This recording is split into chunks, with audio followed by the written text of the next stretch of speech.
CNN data reporter Harry Enten warned on Sunday that former President Trump is predicted to win a historic number of Black and Hispanic voters in the upcoming November election. I mean, it's a large enough problem that there's, I think, a reason why she's polling slightly better in those Great Lake battleground states, right? Pennsylvania, Wisconsin, Michigan. They tend to have lower levels of voters of color than those Sunbelt battleground states, Arizona, Nevada, obviously with Hispanics, and then Georgia, North Carolina with African Americans.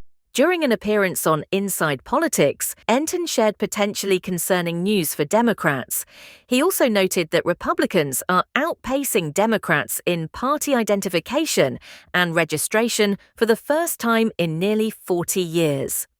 At this particular hour, if you believe the polling, Donald Trump is going to achieve the best performance with black voters since Richard Nixon in the 1960s, Enten stated. Donald Trump's going to put up the best performance with black voters since Richard Nixon back in 1906. A New York Times/Siena College poll released on Sunday indicated that Vice President Kamala Harris currently holds 78% of the black vote. In comparison, Hillary Clinton won this voting bloc with 92% in 2016, and President Biden secured approximately 90% in 2020. Enten further mentioned during a CNN panel that Trump is expected to achieve the best performance for a Republican with Hispanic voters since former President George W. Bush in 2004.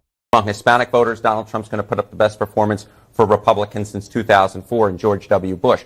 The GOP currently leads by a point in party identification, he explained.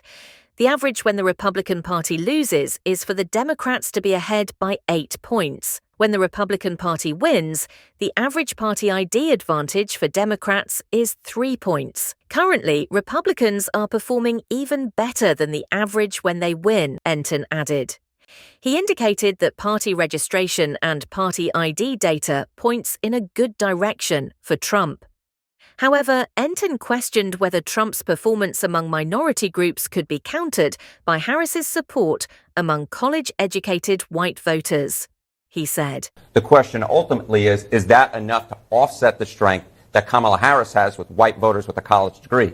At this moment, she has the strongest margin with this group compared to any Democrat since polling began, dating back to 1948 or 1952. Than any Democrat going back since recorded history with polling, I guess, since 1948, 1952. Enten calculated that Harris is winning this demographic by 18 points. An NBC News survey of registered voters released on Sunday found that voters are nearly evenly split between the two candidates. The poll, conducted from October 4th to 8th, asked respondents who they would choose in a hypothetical one-on-one matchup.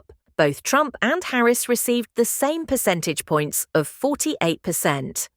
When third-party candidates were included in the poll, the overall result was 47% support for Trump compared to 46% for Harris.